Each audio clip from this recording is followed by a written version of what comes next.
So just the other day I uploaded a video. It was just like a 4K video test because a lot of the time I see on many forums or many photography channels talking about how a lot of people want to shoot 4K because it gives them sharper images even when they downscale it down to 1080p. So I was like, does it? Does it really? I wonder how much of a difference it really makes when doing this. So I was using the Panasonic GH4. It shoots 10K, 1080p and 4K footage. I had the same settings, same time of day, just I had it resting on top of a bin and shooting a fairly detailed image where it had stationary stuff and moving stuff. So the leaves and the trees are moving. We have a stationary car over on the right. And what I did is I pretty much just dragged it all into a 1080p timeline, which I'll show you in a second through Final Cut Pro. And then I've edited it so half the side is the 1080 and the other half is the 4K, but compressed down to it. And then I did it, so I switched it the other way around, so it's above and below, and then I slid it across. And I was quite surprised by the results. So this is only one of the reasons why people say that they want to use or have 4K recording capability, because they believe it gives them a sharper image. And what? So straight off, if I just show you the footage that I've got here. 4K at 7mm. Okay, it's all at 1080p, and what you saw online edited. So 4K looks incredibly sharp. Nice with that. 1080p.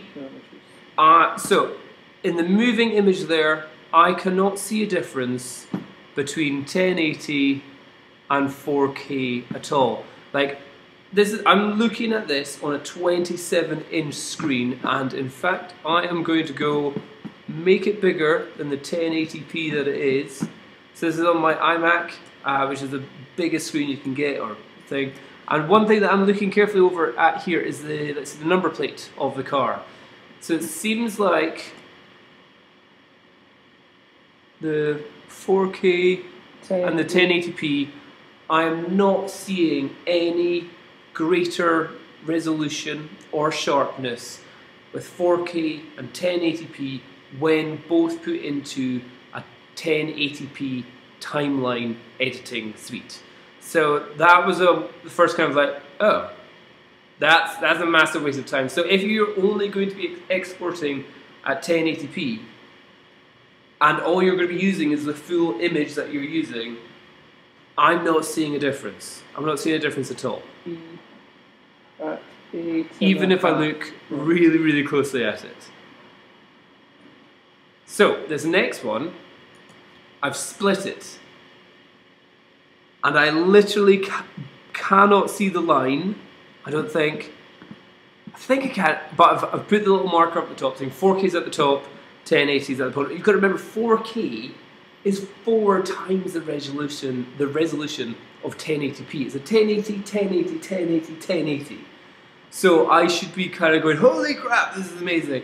And on this, I cannot see the split in the image. I know I did it halfway in the middle, but I can't see it. So the next one again, straight away I'm going, no, not seeing. And what, in fact, if anything, I think this side looks maybe a little bit blurrier. I'm shooting at f5.6 on a 7mm lens on the Panasonic GH4, which is a micro four thirds. So we're having infinite focus. Everything from this tree all the way to the background is in focus. And thankfully, I put 4K at the bottom right there, and if it wasn't for that, I cannot see the line in between. Oh, the only way I can is I can see, oh yeah, on the trees. The trees was a little bit different there, and I've put the 4K over here, again, seeing zero difference between the two images there. Here, now, this is the thing, I can see it scanning across, and I think all it's showing me is the difference in the movement of the trees or something. But when I've paused it there, I've paused it, and I can't see where the lines are. Okay, so if it gets to the point where you're looking at it on a 27-inch screen and you can't tell the difference where the lines of this moving 4K image is, yeah, no, totally didn't see it. my advice to myself and to you guys out there is 4K is fantastic for many reasons. However, it takes up a huge amount of processing. It burns up the inside of your cameras, burns up the amount of memory that you use and processing power for on the computers afterwards. And if all you're doing is using the full image file and you're just putting it into 1080p because you think it's going to be sharper, certainly in the method which I use via Final Cut Pro X, no benefit whatsoever. Zero benefit of 4K.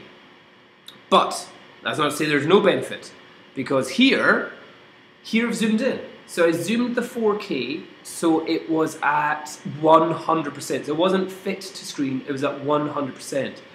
And holy crap, I can see a difference now. So here, down this middle line here, we're getting the 4K, and over here is the 1080. So the 1080 I had to expand up to, hold on, I shall check here, what did I have to expand it up to? Was it this one? No, it was this one. So here, this one's at, so that's the left hand side, should be, let's say left hand side. And the bottom, yeah, so I've had to zoom the 1080p up to 200%. And that's where all of a sudden you're kind of going, oh, that's crap. So the only purpose I can see of 1080p, of 4K video, is if you're planning on doing some serious cropping. Or you can crop into 2 times and then you get super sharp images. Here I've zoomed it in even further, and it's quite impressive, the sharp, like the detail that we're getting on the bricks here compared to the right hand side. So the advice from this is that if you're shooting because you're planning on editing and cropping into your image afterwards, or doing what looks like camera jumps where you go from wide angle to close in, where, you know, like full body shot to head shot, you can do that with 4K video. However, if you're just going, I want the full shot and I'm just going to put it into a 1080p timeline, you're not getting any benefit whatsoever. So don't automatically think that 4K is better just because it's 4K. It's not. Only if you're going to be doing some serious editing and serious amounts of zooming going on will you notice the benefits. So there you go. I hope that helps. Hope that's little explain some things to you there. But I was quite impressed. If you are planning on doing some serious zooming, 4K, it's quite impressive.